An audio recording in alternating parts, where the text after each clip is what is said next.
Hey guys, tonight we begin with the most famous face in ancient Egypt, and possibly its greatest historical plot twist. So before you get comfortable, take a moment, like the video and subscribe.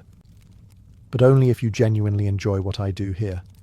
And let me know in the comments where you're tuning in from and what time it is for you. It's always fascinating to see who's joining us from around the world. Now, dim the lights, maybe turn on a fan for that soft background hum, and let's ease into tonight's journey together. Let's begin with the face. Not the political chaos, not the religious revolution, not the mysterious disappearance. The face. In 1912, a German excavation team working in the ruins of Amarna uncovered what looked like a sculptor's studio. Dust, broken fragments, half-finished works. And then, sitting there as if waiting for her lighting cue, they found her. Nefertiti, perfectly sculpted. High cheekbones, sharp enough to cut papyrus. Smooth skin, that long, elegant neck, and the iconic blue crown rising like she already knew she'd win the branding contest 3,000 years later. One eye was missing, which somehow made her even more famous, because apparently imperfection photographs better. The world was stunned. She didn't look ancient. She looked modern, like she could step off a runway in Milan and politely dethrone everyone else. And just like that, she became the face of ancient Egypt. But here's the part nobody puts on the souvenir mugs. That bust was probably not meant to be the final portrait. Most scholars believe it was a workshop model, essentially a sculptor's reference piece.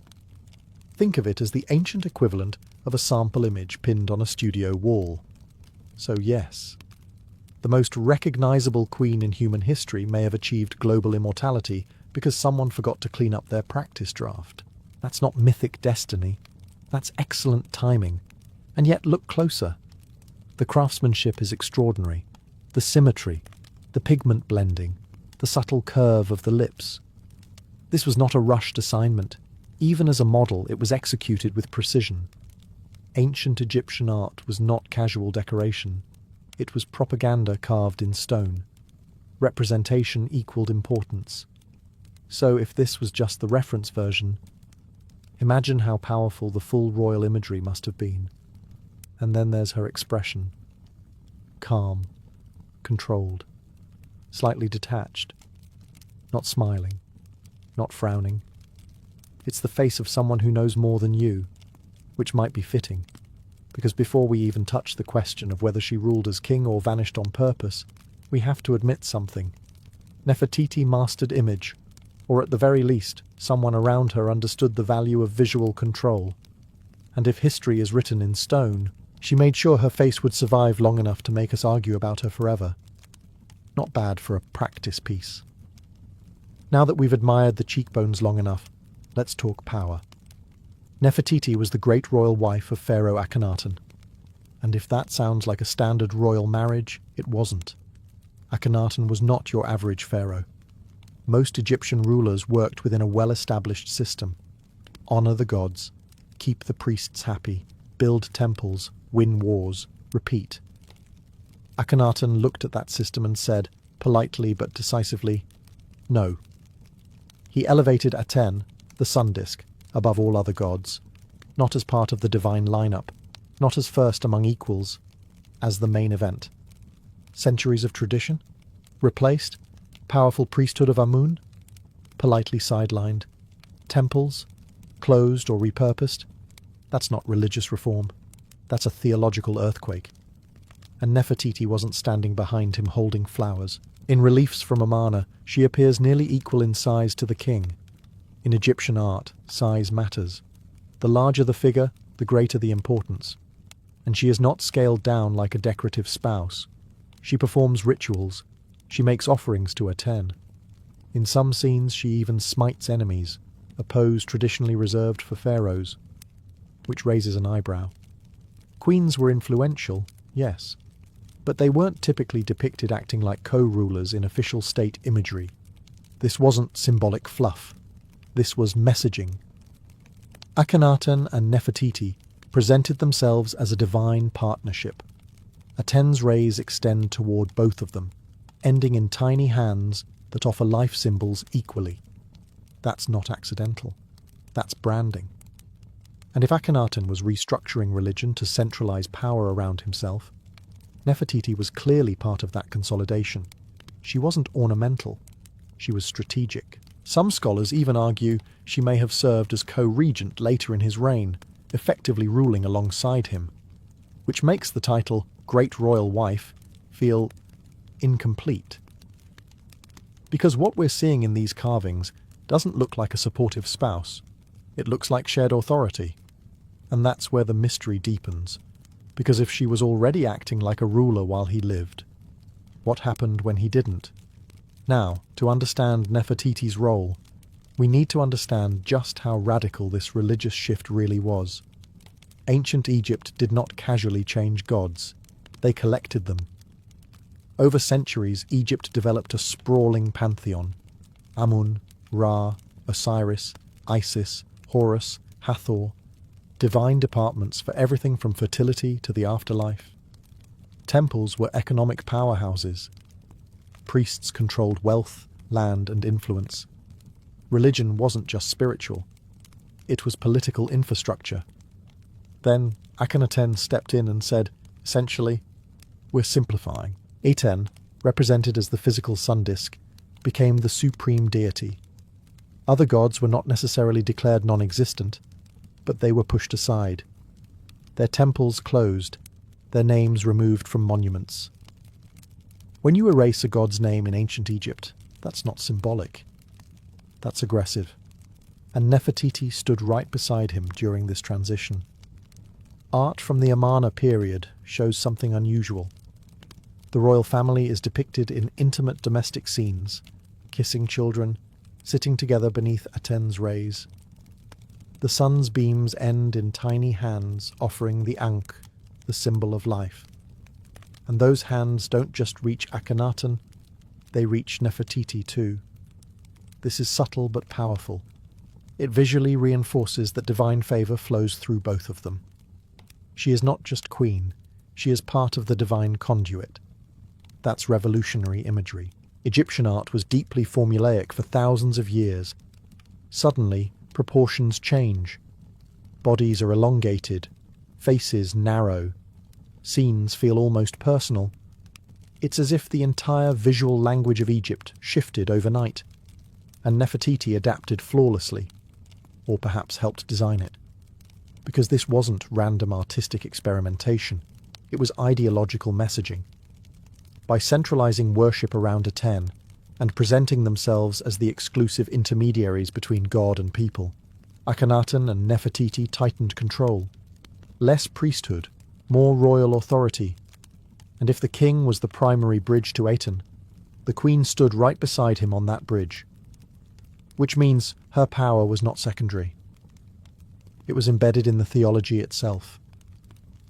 And when religion and politics merge like that, removing one figure from the equation becomes very complicated, especially if that figure knows exactly how the system works. If you are going to overturn centuries of religion, sideline the most powerful priesthood in the country, and declare a near monotheistic devotion to the sun, you probably don't want to stay in the old capital.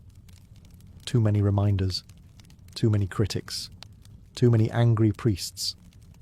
So Akhenaten did what any confident revolutionary would do. He built an entirely new city from scratch. Akhetaten, Horizon of the Aten. Today we call it Amarna, fresh land, fresh temples, fresh start, no old gods watching from the walls. This was not just relocation, it was symbolic separation, a physical break from Thebes and the traditional centers of power, and Nefertiti moved with him. In fact, she didn't just move, she flourished there. The art from Amarna is unlike anything Egypt had produced before. Gone were the rigid, eternal poses of earlier dynasties. Instead, we see the royal family in intimate, almost tender scenes. Akhenaten and Nefertiti sit together beneath Aten's rays, playing with their daughters. It feels almost human. And in these depictions, Nefertiti is everywhere, nearly equal in size to the king, participating in rituals, offering to attend independently. In some reliefs, she even drives a chariot. That's not background decoration, that's visibility. Amarna wasn't just a city, it was a stage, and the royal couple were the central performers in a carefully constructed narrative, divine, unified, chosen by the sun itself. Which raises an interesting thought. If you are redesigning religion, architecture, and artistic style all at once, you are also redesigning how power is perceived. And Nefertiti understood perception. Her presence in Amarna art is not passive. It is assertive, intentional, structured. She is not simply shown supporting the king. She mirrors him. And in a society where symbolism equals authority, mirroring is not trivial. It's strategic. Amarna was supposed to represent a new order, Aten above all. The royal family as divine intermediaries, and Nefertiti at the very center of that structure. But revolutions are fragile, and when a new system depends heavily on image and unity, what happens when one half of that image disappears? That's when the illusion begins to crack.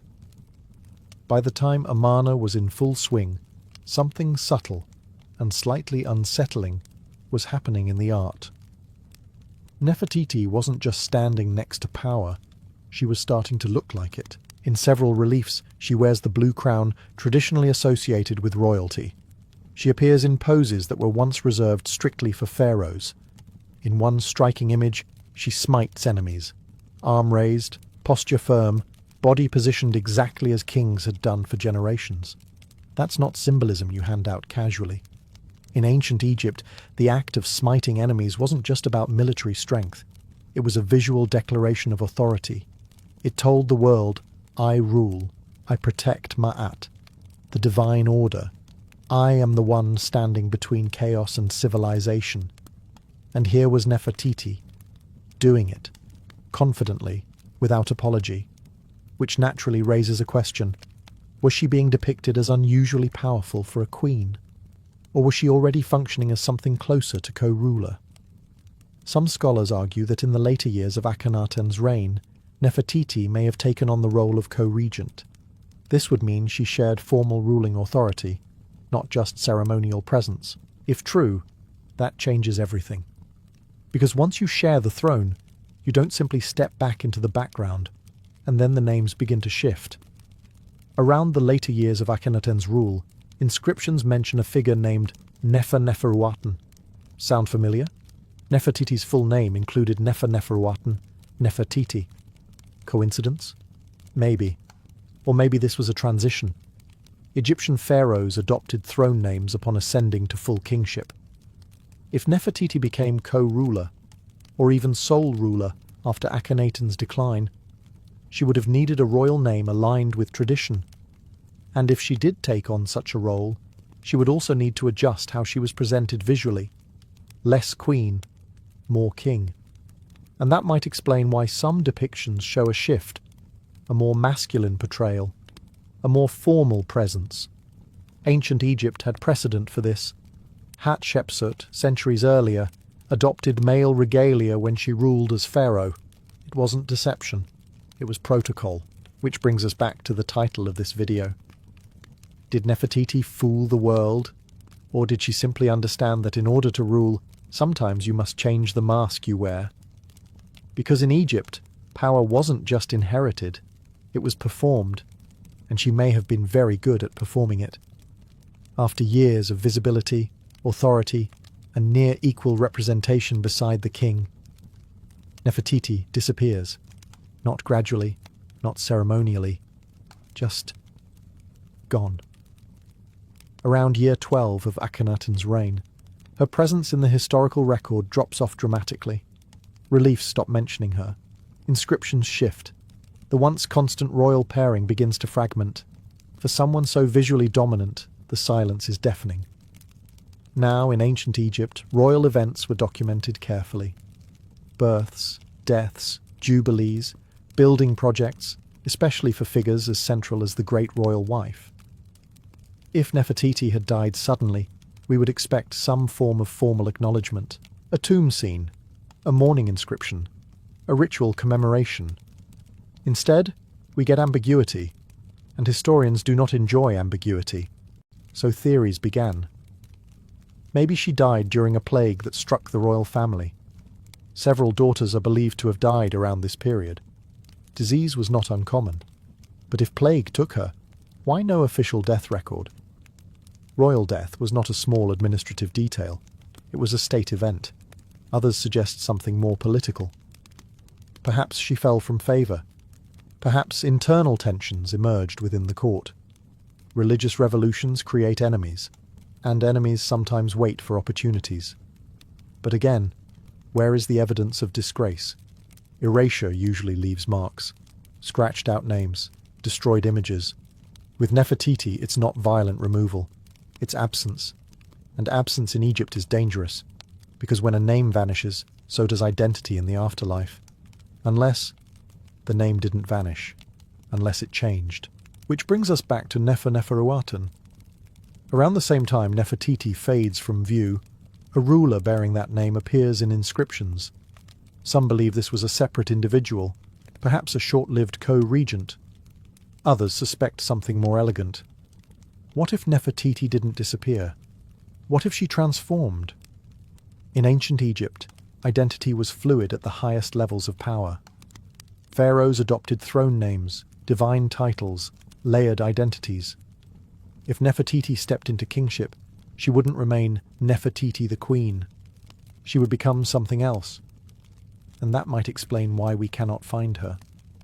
Not because she vanished, but because we've been looking under the wrong name. And if that's true, then the illusion wasn't her disappearance. It was our assumption that she ever truly left. So let's follow the name. Neferuaten. It appears in inscriptions after Nefertiti fades from view, sometimes paired with epithets that translate roughly to effective for her husband or beloved of Akhenaten. Notice the word her. That's important. Because pharaonic names were not casual labels. They were layered statements of legitimacy. If Neferuaten carried feminine grammatical markers in certain inscriptions, that narrows the field. It suggests a female ruler.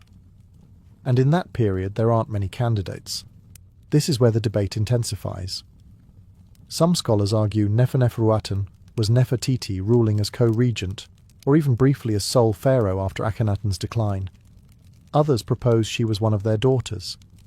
Still others introduce another shadowy figure, Smenkhkare.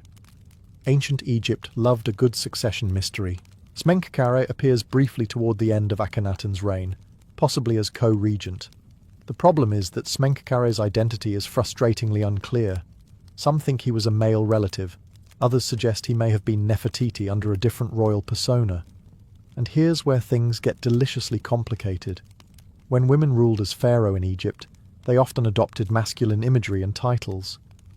Not because they were disguising themselves in a theatrical sense, but because kingship itself was linguistically and ritually male.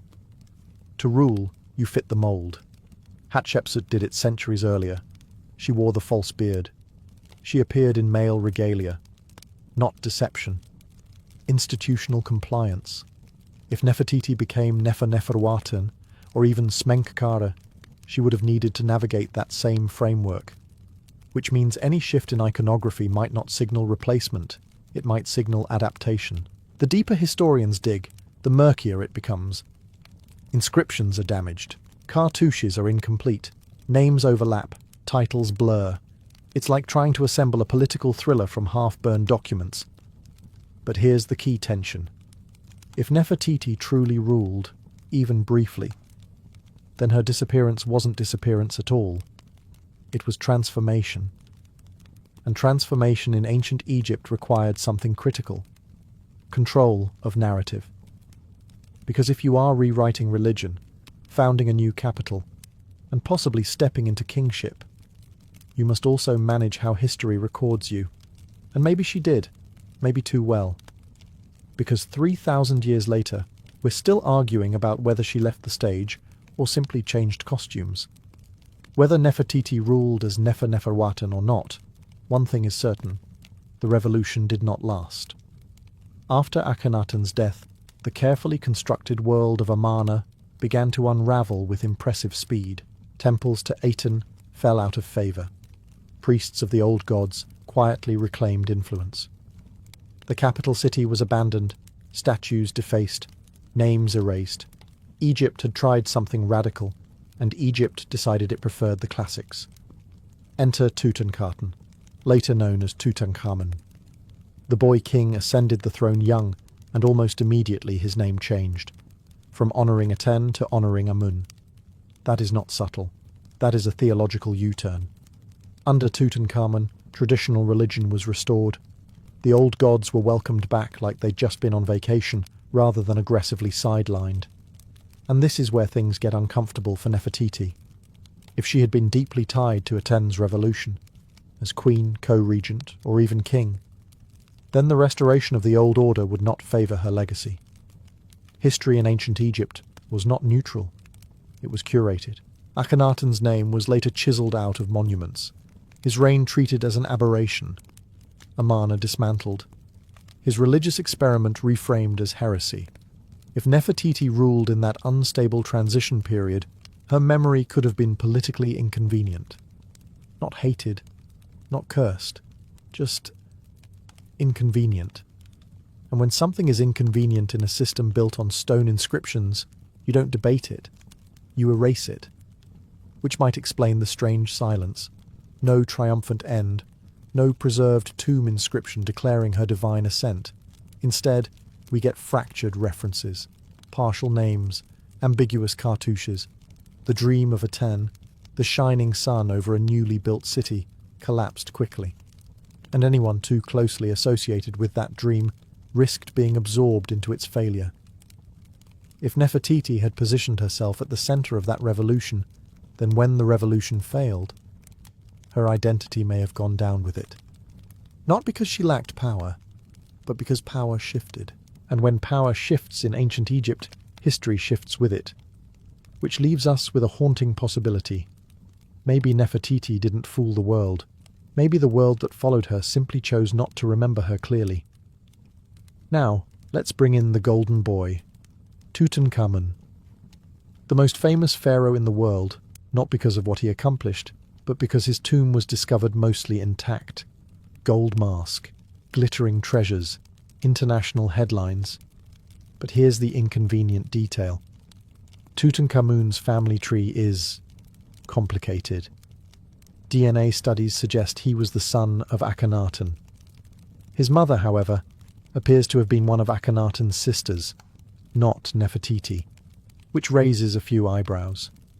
If Nefertiti was not his biological mother, what was her role during his rise to power? Stepmother, political guardian, rival? And if she did briefly rule under another name before Tutankhamun, that makes the timeline even more delicate. Because here's what we know. After Akhenaten's death, Egypt entered a short and unstable transition period. There may have been co-regents. There may have been overlapping rulers. Names appear and disappear frustratingly quickly. Then suddenly, Tutankhaten becomes Tutankhamun. Religion restored. Capital moved back. Old gods reinstated.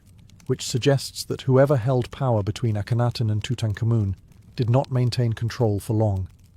If Nefertiti ruled during that in-between period, she would have been standing at the edge of a collapsing ideological structure.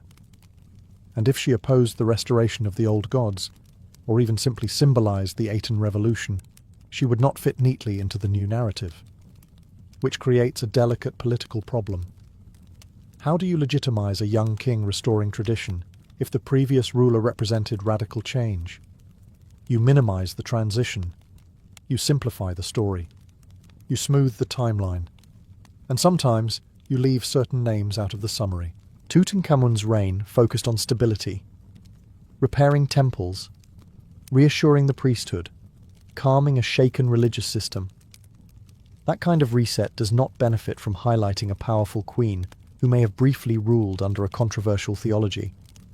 So whether she died, ruled, or negotiated quietly behind palace walls, by the time Tutankhamun's golden mask was buried beneath the Valley of the Kings, Nefertiti's story was already fading. Not erased completely, just blurred. And sometimes blurring is more effective than destruction, because destruction leaves scars. Blur leaves mystery, and mystery lasts much longer. Now here's where the mystery shifts from politics to archaeology. We still have not definitively found Nefertiti's tomb. Let that sink in. One of the most visible women in ancient Egyptian art. Possibly a co-regent, possibly a pharaoh. The central figure in a religious revolution. And we do not know where she is buried. For ancient Egypt, that's strange. Royal burials were monumental undertakings, carefully planned, elaborately decorated, documented. Even when later rulers tried to erase predecessors, tombs usually left traces. But Nefertiti? Nothing confirmed, which has launched decades of speculation. Some researchers suggest she may have been buried in Amarna, the revolutionary capital. Others argue her remains could be hidden in the Valley of the Kings. There was even a theory, popular a few years ago, that a hidden chamber behind Tutankhamun's tomb walls might contain her burial. Imagine that twist. The Golden Boy's tomb hiding the revolutionary queen. Ground-penetrating radar scans were conducted. Headlines exploded. For a moment, it felt like the mystery was about to crack open, but the evidence was inconclusive. Again. Which leaves us with an unsettling possibility. If Nefertiti ruled under another name, especially briefly, her burial might not be labelled Nefertiti at all. It could be inscribed under Neferuaten, or another throne name entirely. And if her political legacy became inconvenient during the restoration of traditional religion, her tomb could have been repurposed, damaged, or quietly obscured. Ancient Egyptian history is full of reused monuments, erased cartouches, overwritten names. Stone was permanent. Names were not. There's also a more dramatic possibility. What if her burial was never completed properly? If political transition happened rapidly, ritual continuity might have been disrupted, or perhaps her tomb exists, undiscovered, somewhere beneath desert sands, waiting for the right excavation. For a queen whose face became one of the most recognized in the world, it's almost poetic. We know her features. We debate her power. We argue over her identity. But we do not know where she rests. And that absence keeps the mystery alive. Because as long as her tomb remains hidden, the final chapter of Nefertiti's story remains unwritten. If Nefertiti did transition into another identity, whether as Neferuaten, Shmenkare, or something still debated, then we're not just dealing with a disappearance. We're dealing with reinvention. And ancient Egypt was surprisingly good at that. Pharaohs didn't just have one name. They had several. Birth names, throne names, divine epithets. Each shift in power came with a shift in identity, a rebranding exercise carved into stone. So if Nefertiti stepped into kingship, she wouldn't announce it like a modern press release. She would alter titles, adjust imagery, adopt the correct regalia, because kingship wasn't personal, it was institutional. And institutions demand uniformity. If you were going to rule Egypt, you needed to fit the mold of Pharaoh. That meant specific iconography, specific rituals, specific language. If that required adjusting how you were portrayed, so be it. Hatshepsut had done it before. She ruled as pharaoh centuries earlier and adopted male regalia, including the ceremonial beard. Not because she was hiding her identity, but because the office of king came with visual expectations. It wasn't deception. It was compliance with tradition. So if Nefertiti assumed power under a different name, any shift in appearance might not signal replacement. It might signal transformation. And here's where the fooled the world idea becomes interesting. We tend to look for clear lines in history, clear successions, clear deaths, clear rulers. But ancient politics was often layered. Co-regencies overlapped, names evolved, titles shifted. If Nefertiti ruled briefly under another identity, she may have successfully navigated a system designed to limit female authority, not by confronting it directly, but by adapting within it. Which is a different kind of power, subtle, strategic, less dramatic, more effective. And if she did this during a period of religious instability and political tension, then her ability to maintain control, even briefly, would have required careful image management. Which brings us back to that face. Calm, controlled, almost unreadable. If she mastered visual identity in life, it would not be surprising if she mastered it in death. Maybe she didn't fool the world. Maybe she simply understood it well enough to survive inside it, at least for a while. And survival, in ancient Egypt, was often the most difficult victory of all. If Nefertiti did hold real power, whether openly or under a throne name, then her fading from history may not be accidental. It may be strategic. Ancient Egypt did not treat history like a neutral archive. It treated it like a curated exhibition. When rulers fell out of favour, their names were chiselled out of monuments, their statues smashed, their contributions reassigned. Erasure was not emotional. It was administrative. Akhenaten is the clearest example.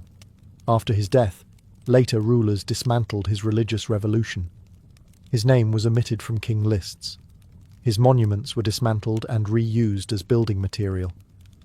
Imagine rewriting history by recycling it. If Nefertiti was deeply intertwined with that revolution, then preserving her memory would preserve the revolution itself, and that was inconvenient. When Tutankhamun restored traditional religion, stability required a clean narrative. Egypt had briefly experimented with Aten worship, but now the old gods were back. Order was restored, balance returned. Highlighting a powerful queen who may have ruled during that unstable transition would complicate the message. So what do? You minimize. You simplify. You let ambiguity do the work. Instead of publicly condemning her, which would draw attention, you allow her identity to blur. Cartouches damaged, names partially preserved, titles fragmented. Not enough to destroy her completely. Just enough to make certainty impossible, and uncertainty is powerful. Because without clear evidence, historians debate instead of conclude. It's subtle, but effective. There's also a practical angle. If her reign was short, transitional, or politically fragile, it may not have left monumental building projects to anchor her legacy. No massive temple complex, no colossal statues bearing her throne name. Without monuments, memory weakens. Ancient Egypt remembered through stone. If stone did not fully record you, you faded, which leaves us with an uncomfortable thought. Perhaps Nefertiti did not vanish through mystery or tragedy. Perhaps she was gently edited out of the narrative because her story no longer fit the restored order. And if that's true, then the greatest illusion was not hers. It was the illusion that history is objective. Because history, especially in ancient Egypt, belonged to whoever held the chisel last. Let's be honest. If Nefertiti did not have that bust, we might not be having this conversation. Her face became the gateway drug to her story. When the bust was unveiled in Berlin, it wasn't just archaeologists who were impressed.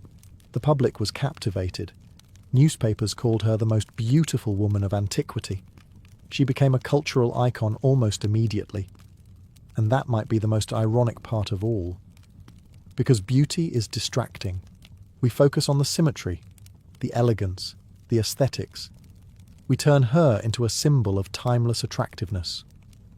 Meanwhile, her political influence, her possible co-regency, her involvement in a radical religious overhaul, those become footnotes beneath cheekbones. It's almost unfair. If a male ruler had engineered a theological revolution and possibly seized kingship during a volatile transition, we would frame him as cunning, strategic, ambitious. With Nefertiti, the narrative often begins with her appearance. She becomes the beautiful queen first, the revolutionary second, and that framing shapes perception. It softens her, it makes her safe, but the evidence from Amarna suggests she was anything but passive. She appears in authoritative poses. She participates in state rituals. She mirrors the king in scale and posture. That's not ornamental power. That's functional influence. Yet modern memory reduces her to aesthetic perfection.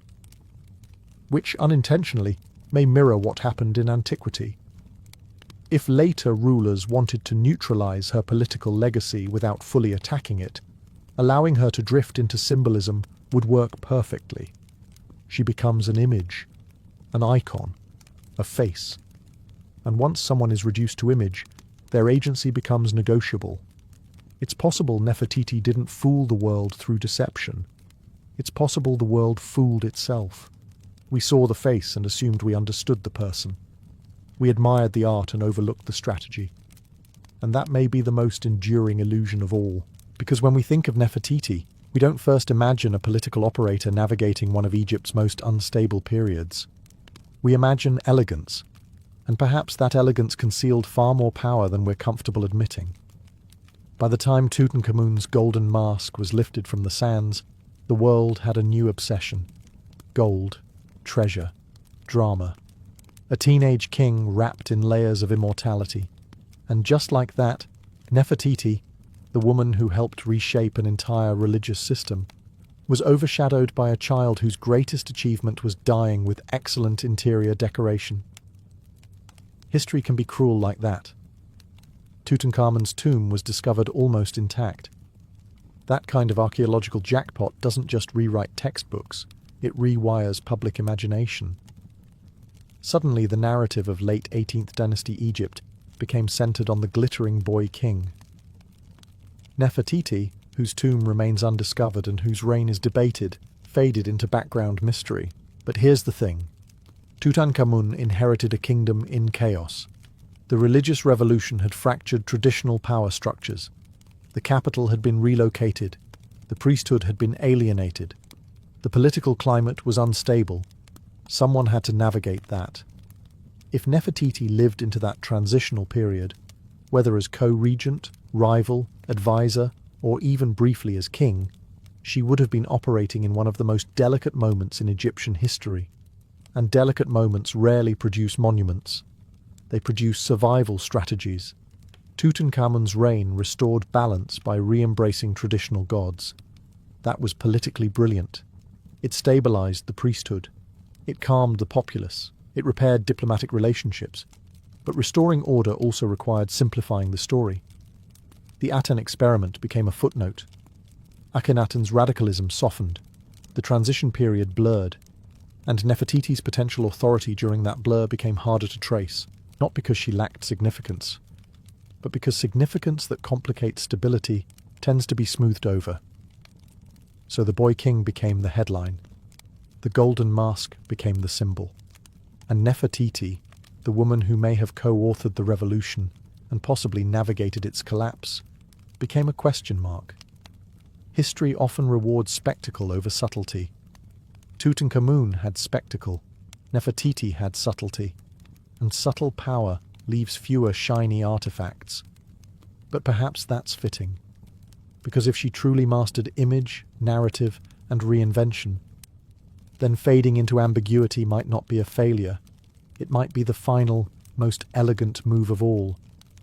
After everything, the revolution, the co-regency debates, the name changes, the vanishing act, the missing tomb, we're left with the original question. Did Nefertiti fool the world? Maybe, but not in the way you think. There's no evidence she staged an elaborate deception or orchestrated some grand theatrical disguise. Ancient Egypt was not a palace soap opera, at least not entirely. What she may have done, however, is far more impressive. She navigated one of the most unstable periods in Egyptian history with remarkable visibility and adaptability. She stood beside a king who dismantled centuries of religious tradition. She appeared in roles traditionally reserved for male rulers. She possibly stepped into kingship during a fragile transition, and when the system shifted again, her identity dissolved into ambiguity rather than outright condemnation. That's not accidental incompetence. That's political survival. If she ruled briefly under another name, she understood that authority required transformation. If she faded deliberately during the restoration of traditional religion, she understood that sometimes the smartest move is retreat. And if later rulers softened or blurred her memory, that suggests she mattered enough to manage carefully. The irony is this: we remember her because of a face, but that face may be the least important thing about her. The bust gave her immortality. Her political maneuvering gave her mystery, and mystery is powerful, because certainty closes conversations. Ambiguity keeps them alive for 3,000 years. Maybe she didn't fool the world. Maybe she allowed the world to see exactly what it wanted: beauty, elegance, serenity, while operating within the very real, very sharp edges of ancient power politics. Or maybe history simply fractured around her, leaving us with pieces that refuse to assemble cleanly. Either way, here we are, still debating, still searching for her tomb, still wondering whether she ruled, vanished, or transformed. And perhaps that's the true legacy of Nefertiti. Not a final answer, but a question that refuses to disappear. The caravan wakes before the sun does. There is no gentle alarm clock here. Only the low, irritated groan of camels and the quiet curses of men who slept on sand that still remembers yesterday's heat and last night's cold. The sky is a deep blue bruise, stars fading one by one as if retreating from responsibility. You sit up, brush dust from your cloak, and immediately taste grit between your teeth. Welcome to another glorious day on the Silk Road. Around you, movement begins in layers. A handler checks the camel's padded saddles, tightening leather straps with practiced hands. Each animal kneels reluctantly as bundles are hoisted onto its back. Bolts of silk wrapped in waxed cloth to protect them from sand, sacks of pepper and cinnamon worth more than some villages, delicate Persian glass cushioned in straw, and small locked chests containing jade carved so finely it looks like frozen water. Nothing here is random. Weight is balanced with obsessive care. Too much on one side and the camel will lurch for miles like a drunk nobleman at a feast. Too little and you waste precious space. Every knot matters. Every strap is inspected twice. A single failure in the desert is not an inconvenience. It is an obituary. You walk past the line of animals, counting them quietly. 32 camels, 12 men, 2 hired guards who look as if they trust no one, including each other. At the centre stands the caravan master, already awake, already calculating. He does not shout. He does not need to. A glance from him carries more authority than any blade. The horizon begins to glow faintly. Soon the sun will rise and turn this frozen landscape into an oven. Travel must begin now, while the air is still merciful. Waterskins are checked. Turbans are adjusted. Daggers are secured at the waist. Not because you plan to use them, but because you would be foolish not to. You look east for a moment, toward lands already behind you. Then west, toward months of uncertainty. The Silk Road is not a road. It is a gamble stretched across continents. And as the first light spills over the dunes, you realize something simple and terrifying. You are already all in. By the time the sun fully rises, mercy is already gone. The desert does not gradually warm. It transforms. One moment the air is sharp and cold, the next it presses against your skin like a furnace door left open. Light floods the dunes, flattening shadows and blinding the careless. You wrap your cloth tighter around your head, leaving only your eyes exposed. Even the camels seem to sigh as the caravan begins to move.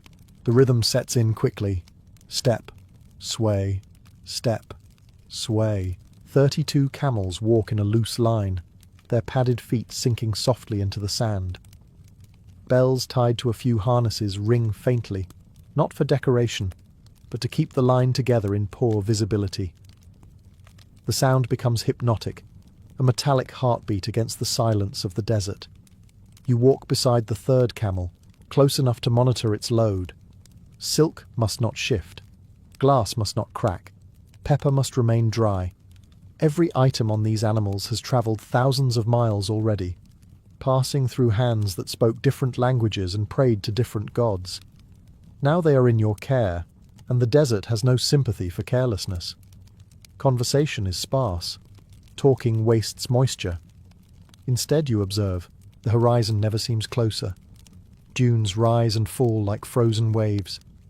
Occasionally you spot what looks like water shimmering in the distance. A lake, a line of trees, relief. But it is always a mirage. The older traders do not even look up anymore. Hope is expensive out here. Around midday, the heat becomes personal. It presses into your skull. Sweat evaporates before it can cool you. Your tongue sticks slightly to the roof of your mouth. Water is rationed carefully. A small sip, not enough to satisfy, only enough to continue. One of the younger men stumbles. The caravan does not stop immediately. Stopping costs time, and time costs water. Eventually, the master raises his hand. A brief pause. The man is helped up, his pride bruised more than his body. He nods silently. No one mocks him. Tomorrow it could be you. The desert is not loud, but it is relentless. And as the caravan keeps moving, you understand something else. Out here, survival is not dramatic. It is repetitive. It is patient. It is earned one step at a time. By late afternoon, the silence begins to change. Not in sound, in feeling. The desert still stretches endlessly, dunes rising and collapsing into one another like sleeping giants. The wind still moves in low sighs across the sand. The camels still sway in that steady, almost arrogant rhythm. But beneath the surface, tension tightens like a drawn bowstring. You notice the guards first. They begin walking slightly farther from the main line, scanning ridges and distant rock outcroppings. One keeps his hand resting casually near the hilt of his curved blade. Casually, but not lazily. The other narrows his eyes at every shifting shadow. Bandits prefer patience. They wait for fatigue. They wait for complacency. The Silk Road does not just carry silk. It carries rumour. 2 nights ago, at the last oasis, another caravan arrived half its original size. Ambushed, near a dry ravine. Survivors spoke of riders appearing at dusk, faces wrapped, horses lean and fast. They did not kill everyone.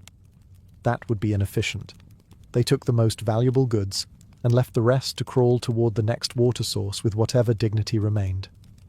You try not to imagine it. Instead, you focus on small details. The way the sand crunches faintly under leather sandals. The way the sun begins its slow descent, turning the sky from white-hot glare to muted gold. The way heat gives way, slightly, to something almost breathable. The caravan master calls for a brief halt atop a low ridge. From here you can see miles in every direction. Empty, beautiful, deceptive. He speaks quietly, but everyone listens. No fires tonight until walls surround you. No loud talk after dusk. Weapons within reach at all times. He does not dramatize the threat. He simply acknowledges it. Fear is useful, but panic is fatal. As the march resumes, your senses sharpen. Every dark speck on the horizon could be a rock. Or it could be men watching, calculating the weight of your cargo against the effort of taking it. The bells on the camels continue their soft ringing. Peaceful. Almost innocent. But as the sun dips lower and long shadows stretch across the sand, you realize something unsettling. Out here, danger does not announce itself. It studies you first. Just as the sun begins to sink into a haze of copper and dust, you see it. At first, it looks like a mirage again, a low rectangle interrupting the horizon. But this time, it does not shimmer. It grows larger.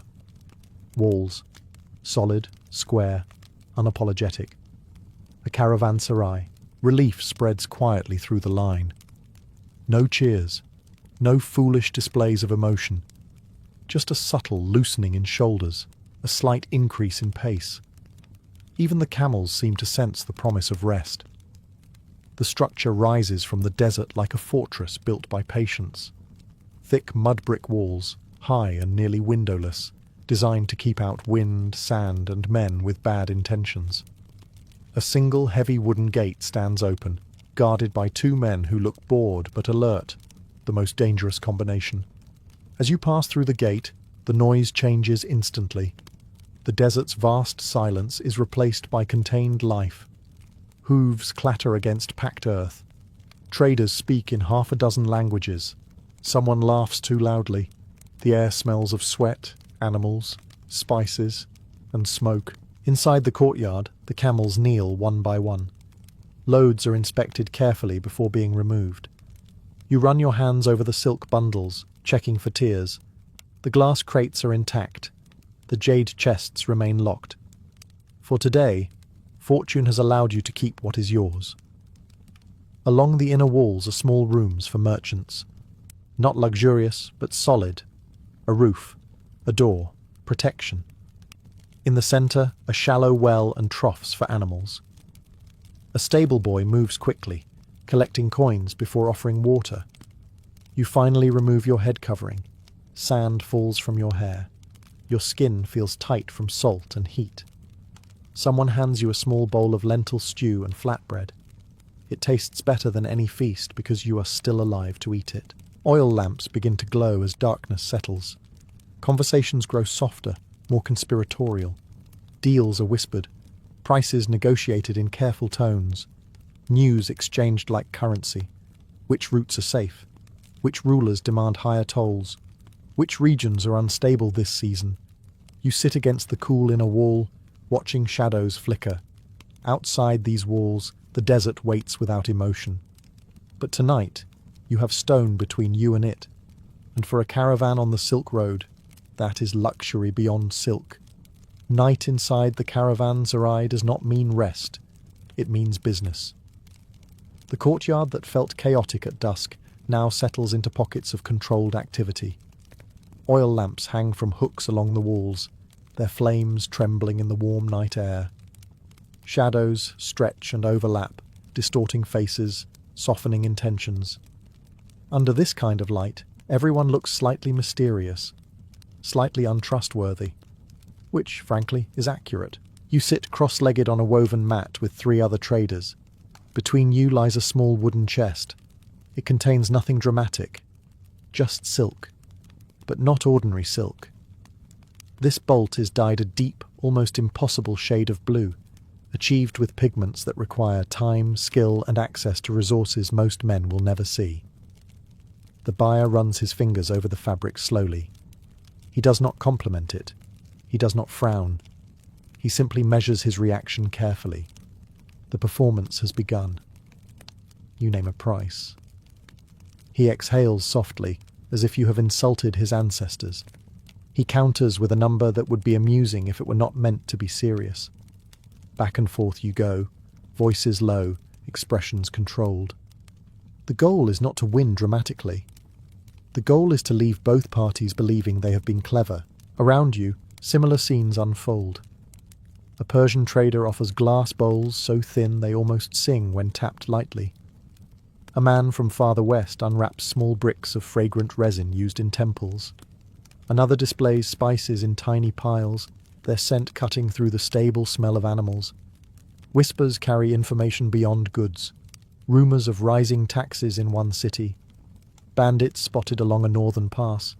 A new governor who favours certain merchants over others. On the Silk Road, knowledge travels faster than camels. You keep one ear open to everything. Near the gate, the guards remain posted. Even here, within walls, trust is limited. Coins change hands quickly. Goods are never left unattended. A man who smiles too easily is watched twice as carefully. Eventually, hands are shaken. The blue silk changes ownership. Silver coins slide into your pouch with a weight that feels reassuring, but you know better than to relax. Tonight, you made a profit. Tomorrow you will carry that profit back into a desert that does not care how clever you were under lamplight. After the deals are struck and the coins counted, the caravanserai shifts again. Business fades. Humanity remains. You sit near a low fire in the centre of the courtyard, its flames carefully contained in a shallow pit. Sparks rise briefly before vanishing into the night. Around you gather men from lands so distant that their childhoods unfolded under completely different constellations. A trader from the east begins to speak first. He tells of mountains so high that breathing becomes a negotiation, of narrow passes where caravans move single file, one misstep separating life from legend. He laughs lightly as he describes losing half a shipment of porcelain to a landslide. The mountain wanted plates, he says with a shrug. Another man, darker-skinned and soft-spoken, speaks of monsoon rains that swallow roads whole, of jungles that hum with insects so loud they sound like machinery. His spices, he explains, were once green and alive before being dried and packed for this endless migration across continents. You listen, aware that these stories are more than entertainment. They are maps disguised as memory. Every anecdote carries warning. Every joke hides instruction. The guards sit slightly apart, cleaning blades by lamplight. One occasionally glances toward the gate. Trust the walls, but verify them. Someone passes around a small cup of fermented drink. It burns going down. You accept only a sip. Intoxication is a luxury for people not crossing deserts. Above you, the sky is clear and enormous. Stars stretch from horizon to horizon, indifferent and ancient. You recognize a few constellations. Others are unfamiliar, named differently by different tongues. Even the sky, it seems, has multiple versions, depending on who is telling the story. Laughter breaks out suddenly from one corner of the courtyard. A man imitates the exaggerated bargaining style of a rival merchant, complete with dramatic sighs and wounded pride. For a moment, the Silk Road feels almost light-hearted, but the fire burns low eventually. Conversations thin out. One by one, men drift toward their small rooms or sleeping mats beside their goods. You lie back, cloak wrapped tightly around you. Tomorrow, the walls disappear again, and stories will once more give way to survival. Morning departure is smooth. Too smooth. The gate creaks open at first light. Camels are loaded with the same careful precision. Silver coins are redistributed discreetly across belts and hidden pockets. The courtyard empties, and once again, the desert welcomes you back with blank indifference. For the first few hours, the march feels routine. The sky is pale and wide. The wind is steady but harmless. You almost begin to believe the day will pass without incident. Then you notice the horizon, a faint line, darker than the sky, thicker than cloud. One of the older handlers stops walking. He narrows his eyes, squinting into the distance. He does not need to announce it. The caravan master sees it too. Sandstorm. Orders come quickly and without drama. Camels are brought closer together. Faces are wrapped tightly with cloth. Loose fabric is secured. Delicate goods are reinforced with extra bindings. No one wastes breath on complaint. The line on the horizon grows taller, wider. It moves with unsettling speed. Within minutes, the wind shifts from steady to aggressive. It pushes at your back first, then circles unpredictably. The air thickens. The sky begins to disappear behind a moving wall of dust. "Down!" someone shouts. The camels kneel, trained for this moment. You drop beside one, pressing yourself against its broad body for partial shelter. The first blast hits like a physical force. Sand strikes your face, your hands, any exposed skin. It stings. It invades. The world becomes noise. Wind roars in your ears. Grains of sand whip against leather and cloth like endless tiny projectiles. Visibility shrinks to almost nothing. You can barely see the camel beside you, let alone the rest of the caravan. Breathing becomes deliberate, through cloth, slow, controlled. Panic wastes oxygen and focus. Time stretches strangely inside the storm. Minutes feel like hours. The desert is no longer empty and distant. It is inside your eyes, your mouth, your thoughts. You cling to the rope, tethering the camels together. Let go, and you could wander 10 steps and vanish completely. Eventually, gradually, the roar softens. The wall moves on. When the air clears enough to see, the landscape is altered. dunes reshaped, tracks erased, the path forward uncertain. And as you stand, brushing sand from your cloak, you understand a brutal truth. Out here, even the ground beneath you refuses to stay the same. When the last gust finally loosens its grip, silence returns in fragments. At first, it is only the absence of roaring wind. Then you hear the camels shifting, shaking sand from their long lashes. A man coughing, another muttering something between prayer and complaint. The world feels stunned, as if the desert itself is catching its breath. You stand slowly. The caravan no longer looks like a line. It looks like survivors. Sand has buried half the packs. Fine dust coats every surface, cloth, skin, rope, even the metal buckles dulled to the colour of ash.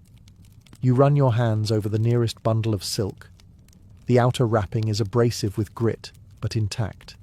You exhale, not dramatically, just enough to acknowledge that fortune has not abandoned you entirely. Count, the caravan master says. Not loudly, calmly. You count camels first. One by one, brushing sand from their faces, checking straps.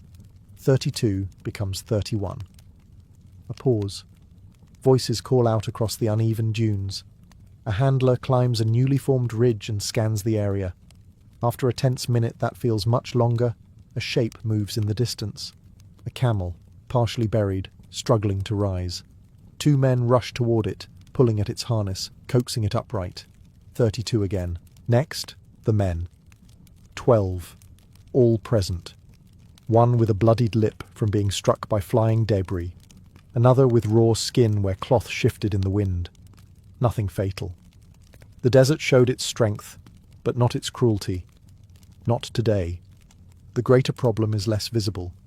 The storm has erased the road. Tracks that once pointed west are gone, swallowed under newly shaped dunes. Landmarks have shifted. A familiar ridge now appears unfamiliar. In a landscape already ambiguous, certainty has been sanded away. The master studies the sun's position. Another trader consults a small wooden board etched with stars and directional notes. Navigation returns to older methods now. Sky, memory, instinct. You drink a measured sip of water. It tastes faintly of leather and dust. It is perfect. The caravan reforms slowly, deliberately. No one speaks of fear. But as you begin walking again, stepping onto ground that did not exist yesterday, you understand something deeper. The Silk Road does not promise safety. It promises endurance. And endurance out here is everything. Days pass after the storm, blending into one another like layers of wind-shaped sand. You no longer measure time by sunrise and sunset alone.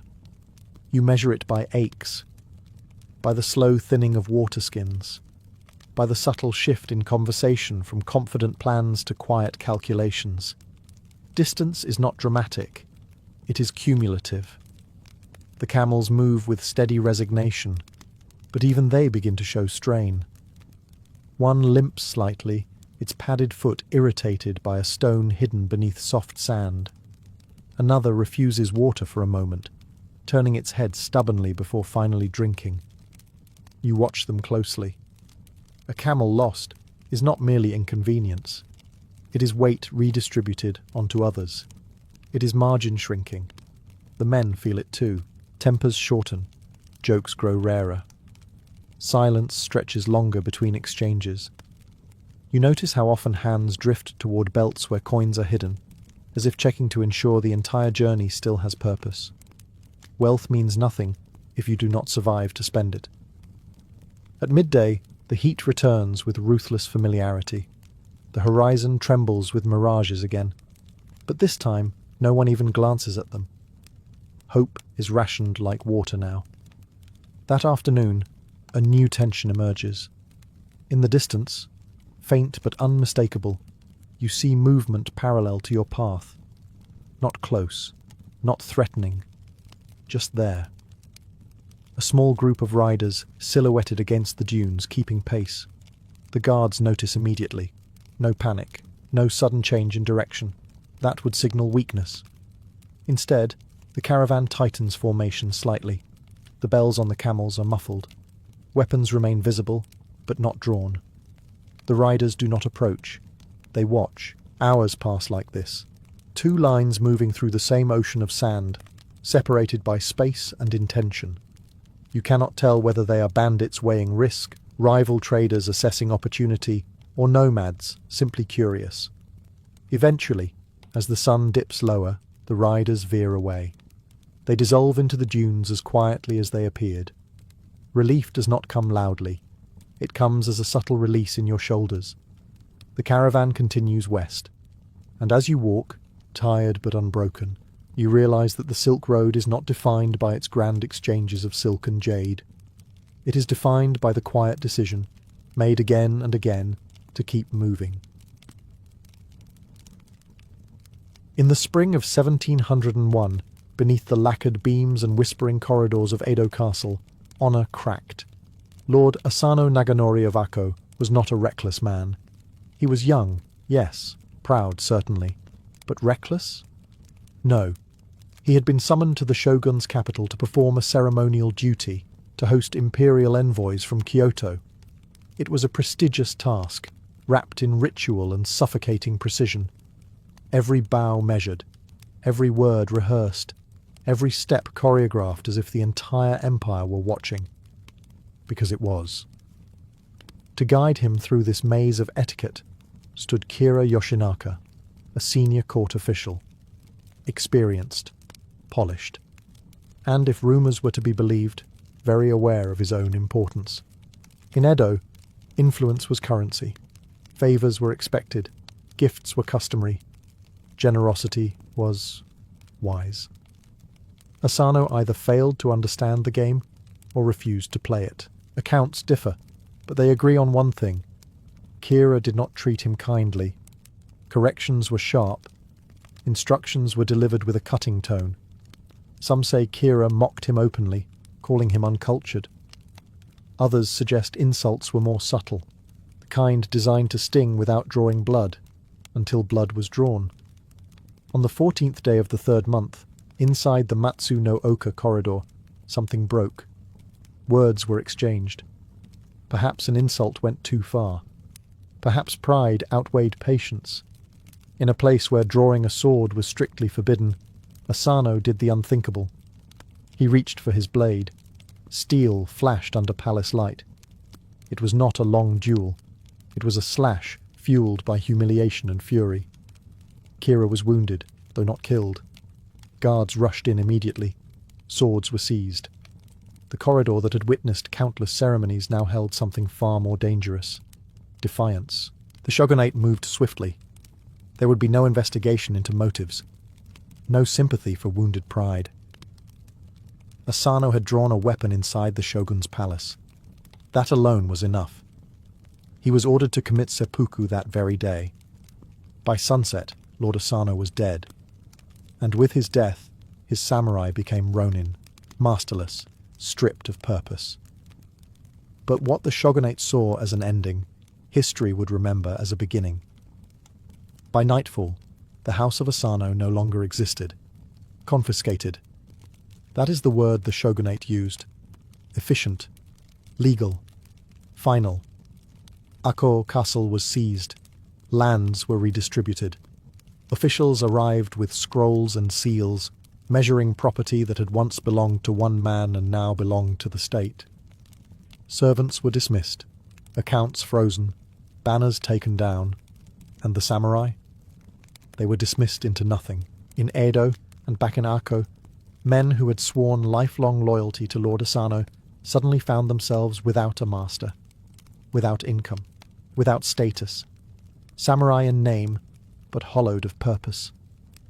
In a rigid society where identity was everything, this was not just unemployment. It was erasure. 47 of them would become famous, but at that moment they were simply men standing in uncertainty. At the centre of them stood Oishi Kuranosuke, Asano's chief retainer. Calm, measured, observant. He had served his lord faithfully. He had watched the humiliation unfold from a distance. And now he watched the aftermath with careful silence. Custom demanded obedience to the shogunate's ruling. Asano had broken the law. The punishment had been delivered. The matter, officially, was closed.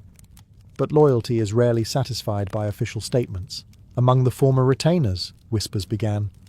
Some argued for immediate revenge, storm Kira's residence, die gloriously, restore honor through swift bloodshed. It would be dramatic. It would also be suicide. Others counseled patience. Oishi said little at first. He understood the stakes. Kira still lived in Edo, protected, cautious, likely expecting retaliation. Any reckless attack would end in failure and disgrace.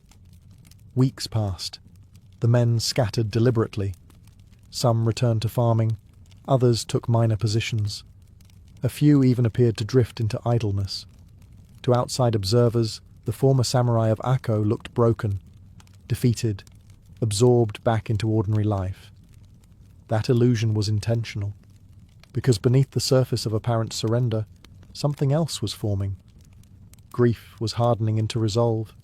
They had lost their lord, they had lost their lands, but they had not yet decided to lose their honor, and that decision would take far longer and demand far more than a single reckless strike. If revenge were easy, it would not be legendary. Oishi Kuranosuke understood this better than anyone. Kira would be expecting fury, a quick, dramatic retaliation, something loud, something desperate. What Kira would not expect was patience, so patience became the weapon. The former retainers of Asano did not gather in secret camps or whisper in dark corners every night. They dispersed. Some shaved their top knots and blended into merchant districts. Others took humble work. A few returned to family lands, behaving as if the fire inside them had gone cold. And Oishi himself? He made a deliberate choice that shocked many. He moved to Kyoto and began living what appeared to be a life of indulgence. He drank heavily. He visited tea houses. He staggered through the streets as if grief had destroyed his discipline. Word spread quickly. Oishi has fallen, people murmured. The chief retainer drinks away his shame. The rumors travelled exactly where they needed to go, to Edo, to Kira. Spies reported that the once respected samurai was now a broken man, frequenting pleasure quarters, sleeping in doorways, publicly disgraced. One story tells of a samurai who spat on Oishi in the street for failing to avenge his lord. Oishi did not respond. He simply endured the humiliation, because humiliation was cheaper than suspicion. Back in Edo, Kira slowly relaxed. Guards remained posted, but the tension eased. Months passed. Then more months. Seasons turned. The urgency of revenge seemed to dissolve into ordinary life. But beneath the surface, quiet coordination continued. Letters were exchanged carefully. Trusted messengers carried coded updates. The men saved money, secured weapons, mapped Kira's residence. Every detail was studied. Gates, guard rotations, neighbouring houses. Precision replaced anger. Oishi waited until even his own allies questioned him. That was part of the plan. The longer he appeared weak, the stronger his eventual strike would be. And so, for nearly 2 years, the Ronin wore masks. Of merchants, of farmers, of drunkards, of men who had accepted defeat. But acceptance was never the truth. It was camouflage. Because in Edo, in the winter of 1703, Kira Yoshinaka would learn something dangerous. A patient enemy is far more terrifying than an angry one. By the winter of 1703, the waiting was over.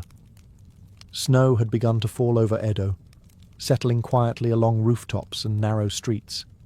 It softened the city's sharp edges. It muffled footsteps. It concealed intention. On the night of the 14th day of the 12th month, the Ronin moved. 47 men gathered in silence. No drunken staggering now. No disguises of failure. Armour was light but practical. Swords were sharpened. Each man carried not just a blade, but a decision that could not be reversed. Oishi divided them into 2 groups. One would approach from the front gate, the other from the rear. Speed and coordination mattered more than spectacle. They were not seeking chaos. They were seeking one man, Kira Yoshinaka. The snow continued to fall as they advanced through the sleeping city. Neighbors, sensing something unusual, stayed indoors. This was not the first time Edo had seen violence. But there was something different about this night. An eerie calm, as if even the cold air understood what was unfolding. The front gate was breached first. Guards shouted, startled from their posts. Steel clashed in the courtyard, sharp and immediate. The Ronin fought with discipline, not frenzy. They subdued resistance quickly, careful not to harm women, servants, or children within the residence. Their quarrel was precise. Inside, lantern light flickered wildly as men moved room to room, searching. Kira was nowhere to be found. Minutes stretched. Panic threatened to creep in. Had he fled? Had their years of patience ended in failure? Then, in a storage shed at the rear of the compound, hidden among firewood and supplies, they found him. Kira was trembling. He was older now, smaller than the man who had humiliated their lord. Time and fear had stripped him of grandeur. Oishi stepped forward and identified himself formally. He offered Kira the same dignity their master had been granted, the opportunity to commit seppuku and die with honor. Kira refused. Perhaps he could not. Perhaps he would not. Oishi did not argue. He drew his blade and struck. Snow continued to fall over Edo as the 47 Ronin severed Kira's head, wrapping it carefully in cloth. The waiting was finished, but the consequences were only beginning. When the fighting ended, the Ronin did not flee. That, perhaps, is the most astonishing part. With Kira's head wrapped in white cloth, they formed into a solemn procession and stepped back into the snow-covered streets of Edo. It was still early morning. The city was quiet, but not for long. Word travels quickly when blood has been spilled. As they walked, neighbors opened sliding doors cautiously. Lanterns were raised, faces emerged from shadows. Some recognized the story immediately. Others only saw armed men moving with eerie calm through the winter dawn. The Ronin did not hide their purpose. They were heading to Sengakuji Temple, the burial place of their lord, Asano Naganori. Their steps were deliberate. No running, no shouting, no triumph. This was not celebration. It was completion. By the time they reached the temple grounds, snow clung to their armor and sleeves. Their breath rose in slow clouds. Monks, startled by their arrival, stepped back as Oishi approached with formal composure. Before Asano's grave, they placed Kira's severed head. The symbolism was unmistakable. They washed it carefully in a well near the temple, not out of cruelty, but ritual clarity. Then they presented it at their master's tomb, bowing deeply, as if reporting to him in life. We have fulfilled our duty. For nearly 2 years, they had lived as shadows. Now, standing before the grave, they were once again samurai, if only for a moment. But duty fulfilled did not erase law broken. They knew the shogunate would respond. They had attacked a high official. They had killed inside the capital. However justified their motives felt, the government could not ignore the act. So they did something even more extraordinary. They surrendered. The Ronin dispersed peacefully to the residences of sympathetic daimyo, awaiting official judgment. They did not attempt escape. They did not plead innocence. They had acted with full awareness of consequence. In Edo, debate ignited like dry tinder. Were they criminals who defied the state? Or were they the very embodiment of samurai loyalty? The answer would shape not only their fate, but the moral imagination of an entire era. Edo did not sleep easily after the attack. In tea houses, merchant stalls, and samurai compounds, the same questions circled like winter wind. Were the 47 Ronin heroes or criminals? The shogunate faced a dilemma. Law was clear. The Ronin had carried out an armed assault in the capital and killed a high-ranking official. Order demanded punishment. If vengeance became acceptable simply because it felt righteous, the entire structure of Tokugawa authority would begin to crack. But honor was also clear. Asano had been forced to commit seppuku for drawing his blade inside Edo Castle. His retainers had waited patiently, endured humiliation, and avenged him without harming innocents. They had then surrendered peacefully. In a society built on loyalty between lord and vassal, their actions resonated deeply. Public opinion leaned in their favour. Commoners admired their discipline. Samurai saw in them a mirror of their own ideals, loyalty unto death. Even some officials quietly respected their restraint and planning. The shogun, Tokugawa Tsunayoshi, could not ignore either side of the argument. Mercy might inspire further acts of private revenge. Execution like common criminals would insult the samurai code and risk unrest. So a compromise emerged. The Ronin would be sentenced to death, but not by executioner's blade. They would be permitted to commit seppuku. This was not leniency, it was recognition. Instead of dying as criminals, they would die as samurai. In early 1703, the sentence was delivered.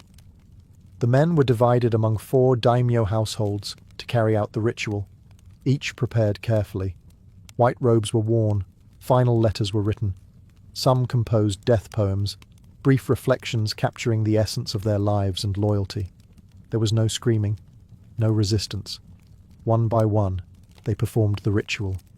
A blade to the abdomen, a second to deliver the final cut. Discipline until the last breath. When news spread through Edo, it did not spark outrage, it sparked reverence. Because in the eyes of many, the 47 Ronin had proven something profound. They had chosen loyalty over life, and in doing so, they transformed a private act of vengeance into a national legend. Death did not silence them, it amplified them. The graves of the 47. Ronin at Sengakuji quickly became a place of pilgrimage. Commoners travelled from distant provinces to kneel before the stones. Offerings were left: incense, coins, folded prayers. Mothers told their children the story in hushed voices, not as gossip, but as moral instruction. Loyalty, endurance, sacrifice. These were not abstract virtues anymore. They had names carved in stone. Writers wasted no time. Within months, pamphlets circulated recounting the event. Official censorship tried to soften certain details, wary of glorifying rebellion. So playwrights adapted. They changed names, shifted settings, moved the story into fictional pasts to avoid offending the shogunate directly. The most famous retelling became Chushingura, the treasury of loyal retainers. On kabuki stages, audiences watched stylized reenactments of betrayal, patience, and snowy revenge. Actors exaggerated emotions. Drums echoed during battle scenes. Snow fell in carefully arranged flakes beneath lantern light. The audience knew the truth behind the fiction, and that knowledge made the performance electric. Tea houses buzzed with debate. Some insisted the Ronin had upheld the purest form of Bushido, the way of the warrior. Others quietly questioned whether obedience to the state should outweigh loyalty to a fallen lord. The tension between personal honour and public law lingered. But legend prefers clarity over ambiguity. Over time, nuance faded. The story hardened into ideal. The 47 Ronin became symbols of unwavering fidelity. Schoolchildren learned their names. Artists painted the snowy assault. Poets composed verses about loyalty stronger than life itself. Even centuries later, their tale would resurface again and again, in prints, novels, films, and whispered conversations about what honour truly demands. The irony is unavoidable. A single moment of anger in a castle corridor led to forced suicide. That suicide created masterless men. Those men chose revenge. That revenge led to ritual death. And from that chain of violence emerged one of Japan's most enduring moral legends. The Ronin did not intend to become myth. They intended to fulfill duty. But history has a habit of turning blood into story, and stories, once born, rarely die. As the decades passed, the story of the 47 Ronin became more than history. It became instruction. In the Edo period, peace had replaced the chaos of earlier wars. Samurai were no longer constantly on battlefields. Many served as bureaucrats, administrators, or guards in a society that valued order above all else. Yet their identity was still tied to Bushido, the warrior's code. The Ronin offered a living example of that code in action: loyalty to one's lord, patience under humiliation, willingness to sacrifice life without hesitation. These were not poetic ideals anymore. They were demonstrated choices, and in a stable, hierarchical society, that demonstration was powerful. But beneath admiration, there was tension. The shogunate had built a system where loyalty flowed upward, from samurai to daimyo, from daimyo to shogun. If private vengeance became celebrated, it risked encouraging personal justice over centralized authority. The state needed obedience. The Ronin embodied something more dangerous: loyalty that transcended law. And yet, the compromise of seppuku had carefully balanced both forces. They were punished, affirming the law. They were honored, affirming the code. This duality shaped how Bushido would be remembered. The story suggested that true loyalty required both discipline and acceptance of consequence. The Ronin did not demand pardon. They did not rebel against their sentence. They embraced it. In that acceptance, they reinforced the very order they had momentarily defied. As Japan moved through the centuries, especially into the modern era, the Ronin's tale was revisited again and again. During times of national uncertainty, their loyalty was invoked as a model of collective devotion. During debates about duty and individual morality, their actions resurfaced as example and warning. Were they perfectly righteous? History rarely offers perfection, but they forced a question that still lingers. When authority and personal honor collide, which one should prevail? The 47 Ronin chose their answer. They chose their lord, and then they chose death. That combination, unwavering loyalty followed by calm acceptance of fate, is what sealed their place not just in Edo memory, but in the moral imagination of Japan itself. Centuries have passed since that winter in Edo, yet the snow has never truly melted. At Sengakuji Temple in modern Tokyo, visitors still stand before the graves of the 47 Ronin. Incense smoke curls into the air, just as it did in 1703. Tourists take photographs. Devotees bow deeply.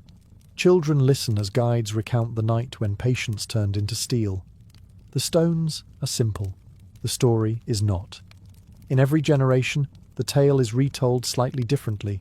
Some emphasize loyalty above all else. Others focus on injustice, asking whether Asano's punishment was too swift, too harsh. Some interpret Oishi as a master strategist, the embodiment of disciplined revenge. Others see him as a tragic figure who led 46 men knowingly toward death. Film directors have adapted it. Kabuki actors still perform it. Novelists reinterpret it. Even modern corporations occasionally invoke the Ronin metaphor when speaking of loyalty and sacrifice. But modern audiences also ask harder questions. Was revenge the only path? Could loyalty have taken another form? Was the shogunate's compromise truly balanced, or simply politically convenient? These questions do not weaken the legend. They deepen it. Because the 47 Ronin were not saints carved from myth. They were men shaped by their time, bound by a rigid hierarchy, defined by a code that placed honor above survival. Their choices make sense within that world, even if they challenge ours. And that is precisely why the story endures. It forces reflection. What would you do if your identity were built entirely around loyalty to another? If losing your master meant losing yourself? If patience required humiliation and justice required death? The Ronin answered without hesitation. They waited. They struck. They surrendered. They died. And in doing so, they stepped beyond ordinary life into something far more permanent. Not perfection, not unquestioned virtue, but memory. Snow falls every winter in Tokyo. It melts within days. Yet the snow from that night in 1703 still rests quietly in the imagination, white, silent, and impossibly still. The Teutonic Knights were not born in icy castles or beneath the grey skies of Prussia. They were born in dust and heat. In the late 12th century, during the chaos of the Third Crusade, German pilgrims and merchants in the port city of Acre established a field hospital. Its purpose was humble and urgent: care for sick and wounded crusaders who had travelled thousands of miles in the name of faith and found instead disease, exhaustion, and war. At first, they were simply brothers tending beds, washing wounds, offering prayers over men who would never see home again. But the crusading world did not allow anything to remain simple for long. In a landscape where faith and warfare were inseparable, the hospital brotherhood slowly transformed. By the early 13th century, it had been formally recognized by the Pope as a military order, the Order of the Brothers of the German House of St. Mary in Jerusalem, later known simply as the Teutonic Knights. They would fight, they would pray, and they would bind themselves to a code that was both monastic and martial. Like monks, they swore vows of poverty, chastity, and obedience. Poverty meant renouncing personal wealth. A knight owned no private estate, no treasure chest filled with spoils. Everything belonged to the order. Chastity meant no marriage, no heirs, no divided loyalties. Their loyalty was singular. Obedience meant unquestioned submission to their superiors, and ultimately to the Grand Master. But unlike monks cloistered in quiet abbeys, these men trained in arms. They wore chainmail beneath white cloaks marked by a bold black cross. They rode war horses. They drilled for combat. They marched beneath banners into battle. It was an unusual fusion. On one hand, discipline and prayer structured their daily lives. On the other, relentless warfare defined their purpose. They were expected to confess sins in the morning and charge into combat by afternoon. Faith was not separate from violence. It justified it.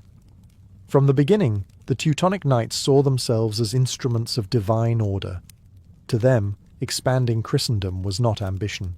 It was obligation. And that obligation would soon carry them far from the deserts of the Holy Land, into the forests and frozen frontiers of northeastern Europe, where their code would be tested in ways even their founders could not have imagined. Once the Teutonic Knights were recognized as a military order, they required more than zeal. They required structure. Their way of life was codified in a written rule, influenced by the Templars and shaped by monastic traditions. It was not poetic, it was precise. It governed everything from prayer schedules to battlefield conduct. A Teutonic Knight did not wake when he pleased. He rose for matins before dawn, joining his brothers in chapel as candles flickered against stone walls. Latin psalms echoed through vaulted chambers. Silence followed. Meals were taken in common. Conversation was limited. Often, sacred texts were read aloud, while the men ate in disciplined quiet. The goal was not comfort.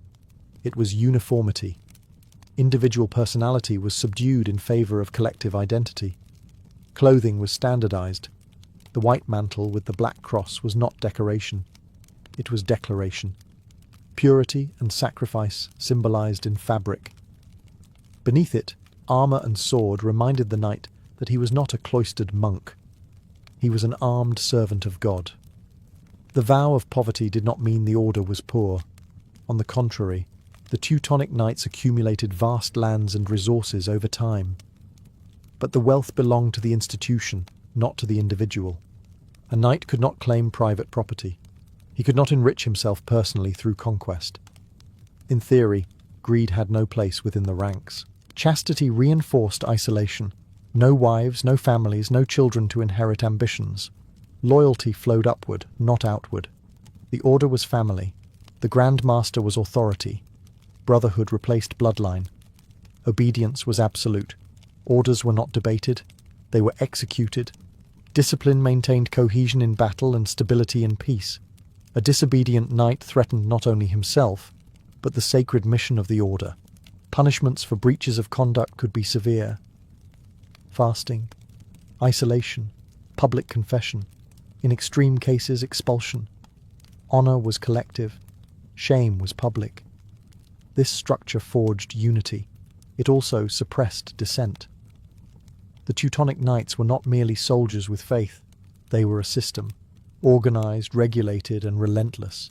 Their rule ensured that personal doubt rarely interfered with institutional purpose. And as their campaigns expanded beyond the Holy Land, that purpose would shift from defending pilgrims to reshaping entire regions, sword in one hand, prayer in the other.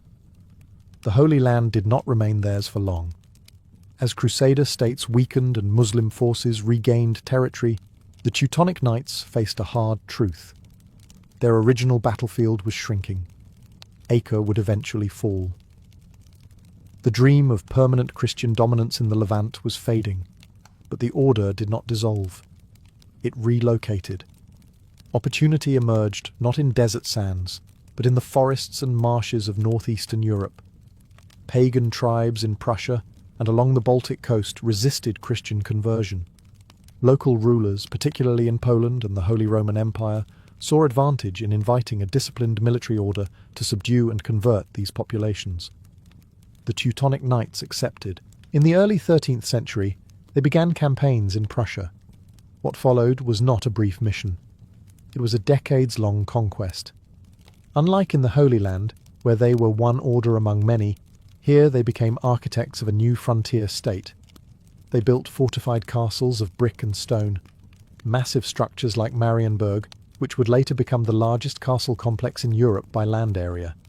These were not temporary outposts. They were statements of permanence. Their warfare was methodical. Campaigns were launched seasonally. Winter often provided strategic advantage. Frozen rivers allowed easier movement of troops and supplies. Pagan resistance was met with brutal suppression. Villages were burned. Leaders were executed or forcibly baptized. Conversion and conquest blurred together. The knights justified it all as sacred duty. To them, this was not imperial expansion. It was holy mission. They were extending Christendom into lands considered spiritually dark. The cross on their cloaks was not symbolic decoration. It was mandate. But this new role altered the order. They were no longer merely warrior monks assisting broader crusades. They became rulers, administrators, governors of territory. They collected taxes, managed trade, negotiated alliances.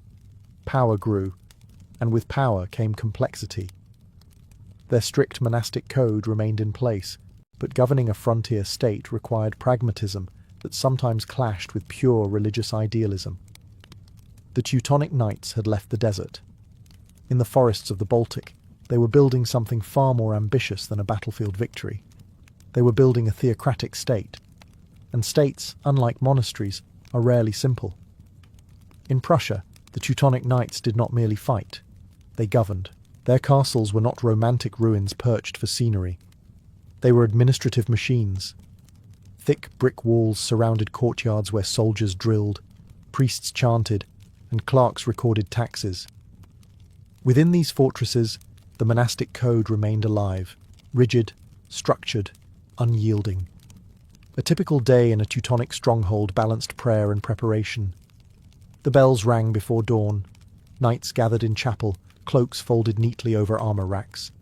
Psalms were recited, confessions heard, communion taken. The ritual grounded them. However vast their territories became, their identity was still tied to spiritual discipline. After prayer came inspection. Weapons were maintained with care bordering on ritual. Swords cleaned, mail checked for weak links, horses groomed and fed. Military readiness was constant. In a land where uprisings could ignite quickly, complacency was risk. Meals were communal and restrained. Meat, bread, ale. Silence was often observed. A reader would recite scripture or portions of the rule while the brothers ate. Even nourishment was an extension of obedience. Yet outside the walls, reality pressed in. Local populations, many forcibly converted, required oversight. Settlers from German lands were encouraged to migrate eastward, bringing language, law, and farming practices. trade expanded along the Baltic coast. Grain, timber, amber, and furs moved through ports controlled by the Order. Administration demanded officials, records, diplomacy. Some knights proved more skilled with ledgers than lances. Others found themselves mediating disputes rather than charging into battle. This duality defined their existence. They were monks bound by vows, yet lords overseeing economic networks. They preached spiritual purity while commanding armies. They built chapels beside armories. Over time, wealth flowed into their state. Though individual knights still lived modestly under vows of poverty, the institution itself grew prosperous. Fortresses expanded, armor improved, political influence widened, and therein lay the tension. Could a warrior monastic order remain spiritually disciplined while wielding territorial power? Inside castle walls, routine preserved the illusion of balance. But beyond those walls, rival kingdoms were watching. And some of them were beginning to see the Teutonic Knights not as holy crusaders, but as ambitious neighbours. At first, the Teutonic Knights were welcomed. Polish dukes and Holy Roman emperors had invited them east to subdue pagan tribes and stabilise a volatile frontier. A disciplined military order seemed like a solution, pious, organised and effective. But solutions have a habit of becoming rivals. As the decades passed, the Teutonic state in Prussia solidified. Fortresses multiplied, trade routes flourished, German settlers populated newly Christianized lands. The Order minted coins, negotiated treaties, and commanded fleets along the Baltic. They were no longer simply crusaders. They were a power. Neighbouring rulers began to notice that the Black Cross did not only mark religious devotion, it marked territory, influence, ambition. Poland, in particular, grew wary.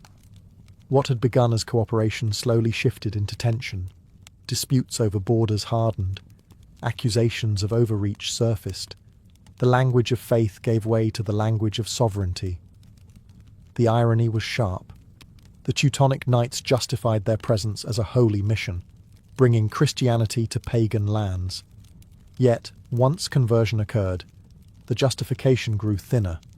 Continued expansion looked less like spiritual necessity and more like political strategy. Within the Order, discipline remained strict. Vows were renewed, prayers recited. But outside, perception was shifting. To the Lithuanians, one of the last major pagan powers in Europe, the knights were relentless invaders. To Polish nobles, they were an unpredictable neighbour occupying lands that might one day be contested. To merchants, they were valuable partners, but powerful ones. The balance between monk and ruler tilted. The more land they controlled, the more they needed armies to defend it. The more they defended it, the more they appeared as secular lords, rather than ascetic warriors. And then came a pivotal moment. In 1410, at the Battle of Grunwald, also known as Tannenberg, a coalition of Polish and Lithuanian forces confronted the Order directly. It was not a minor skirmish. It was a reckoning. The Teutonic Knights suffered a devastating defeat. The aura of invincibility cracked. The Black Cross, once a symbol of unstoppable crusade, now faced the reality of geopolitical limits. Their code had forged discipline, but discipline alone could not guarantee dominance. The warrior monks had built a state. Now that state would have to survive in a world that no longer saw them as purely sacred. The defeat at Grunwald in 1410 was not merely military, it was psychological. For generations, the Teutonic Knights had advanced with an almost mythic reputation. Their fortresses were formidable, their campaigns relentless, their discipline unquestioned. But on that summer day, facing the combined forces of Poland and Lithuania, something shifted. The battlefield was chaotic. Banners clashed. Armour glinted beneath a heavy sky. The Grand Master himself, Ulrich von Jungingen, rode into combat with conviction and did not ride out. He fell among his men. The loss of a Grand Master in battle was more than symbolic.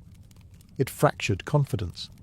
The idea of divine favour, so closely tied to their victories, now faced uncomfortable scrutiny. Had God withdrawn support, or had the order overreached? Though the knights managed to defend key fortresses afterward, most notably Marienburg, the myth of invulnerability was gone. Negotiations followed. Concessions were made. The order remained powerful, but weakened. Inside castle walls, discipline continued as before. Matins at dawn, communal meals, obedience to superiors. Outwardly, the monastic code endured unchanged. Inwardly, doubt crept in. The Teutonic Knights had been shaped by crusading ideology, a worldview in which expansion equaled righteousness. But now, the Baltic frontier was no longer a land of pagans. Lithuania itself had converted to Christianity. The religious justification for relentless warfare grew complicated. Fighting fellow Christians did not fit neatly into crusader narrative. Economic pressures mounted. Warfare drained resources. Political alliances shifted. Secular rulers grew stronger. The centralized power of the order faced increasing resistance from within its own territories. Some local nobles resented heavy taxation. Merchants questioned trade restrictions. Urban populations sought greater autonomy. The image of the knight as holy guardian began to compete with the image of the knight as landlord. The code had forged unity during conquest, but maintaining a state required flexibility. And flexibility was not the order's strongest trait. The Teutonic Knights had built themselves on vows of obedience and permanence. Yet the world around them was changing, politically, economically, spiritually. The cross on their cloaks still shone against white fabric, but the certainty beneath it was beginning to fade. After Grunwald, decline did not come overnight. It came slowly. The Teutonic Knights still held vast territories. Their castles still stood. Their rule still governed daily life. But beneath the surface, political reality was shifting in ways their original monastic vision had not anticipated. The 15th century brought mounting strain. The 13 Years' War between the Order and Poland drained finances and morale. Cities within Prussia, especially wealthy trading centres, grew restless under strict control and heavy taxation. They wanted more autonomy, more influence, less clerical oversight. The outcome was decisive. In 1466, the Second Peace of Thorn forced the order to cede significant territory to the Polish crown. Western Prussia became Royal Prussia under Polish authority. The Grand Master was required to recognise the Polish king as overlord.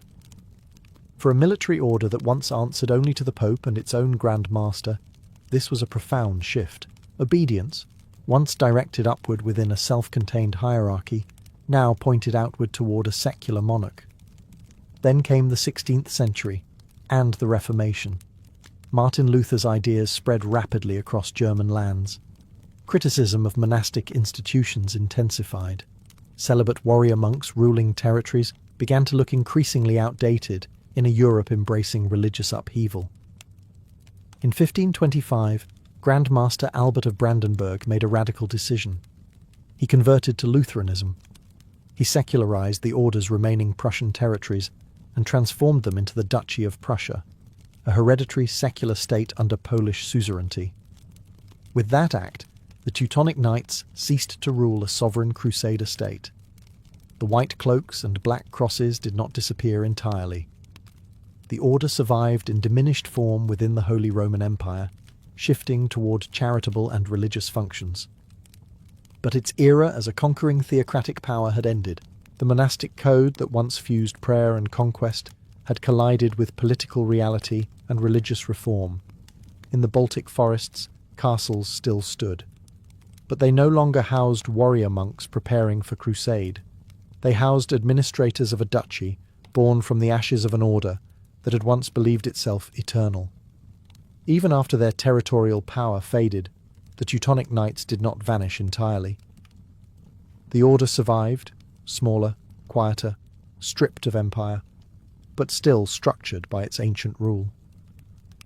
In the Holy Roman Empire and later in Austrian lands, it continued as a religious institution. The white cloak with the black cross remained, though it was now more ceremonial than militant. The vows endured. Poverty still meant renouncing personal wealth. Chastity still bound members to celibate life. Obedience still anchored the hierarchy. But the battlefield had changed. Charity, administration, and pastoral care gradually replaced campaigns and sieges. What lingered most was the idea of disciplined service. The Teutonic Code had been forged in crusading fervour, but its internal logic, hierarchy, sacrifice, collective identity, proved adaptable. In later centuries, especially during periods of romantic nationalism, the medieval order was remembered not as a charitable brotherhood, but as a symbol of frontier expansion and iron discipline.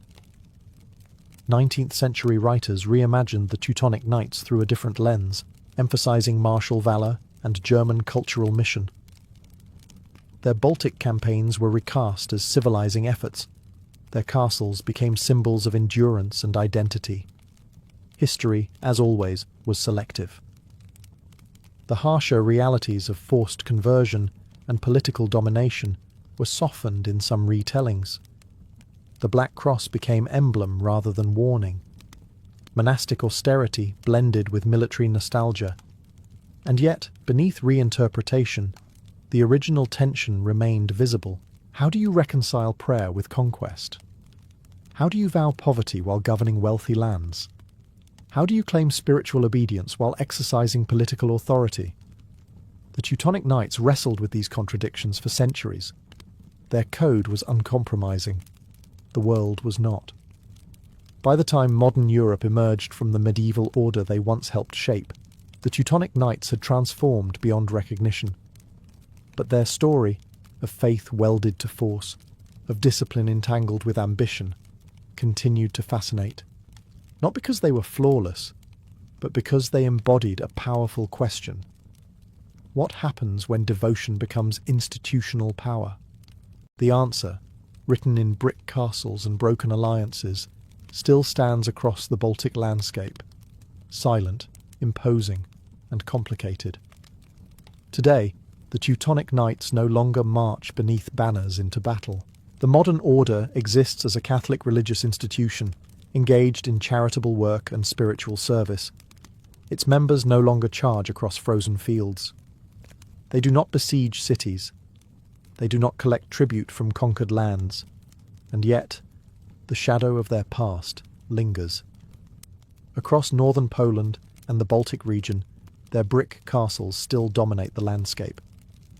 Marienburg, now Malbork Castle, stands immense and imposing, a reminder of a time when warrior monks ruled as both abbots and generals. Tourists walk through vaulted halls where once vows were recited before campaigns. Stone walls that echoed with Latin chants later absorbed the thunder of war. The image remains powerful. A white cloak marked with a black cross. A knight kneeling in prayer before battle. A brotherhood sworn to poverty while commanding armies. It is a strange blend. Devotion and domination stitched into the same garment. Modern historians approach the order with caution. Romantic nationalism once glorified them as frontier heroes. Later scholarship examined the violence of forced conversion and territorial conquest. The truth lies in complexity. They were disciplined. They were devout. They were ambitious. They were ruthless.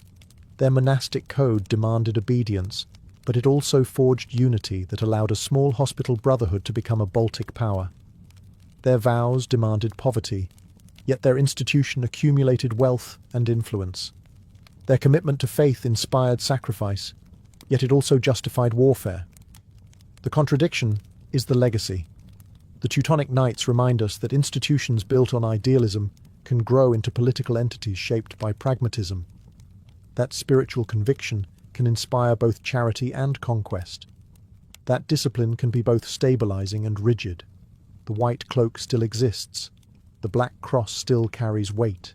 But the era of relentless crusade has long ended.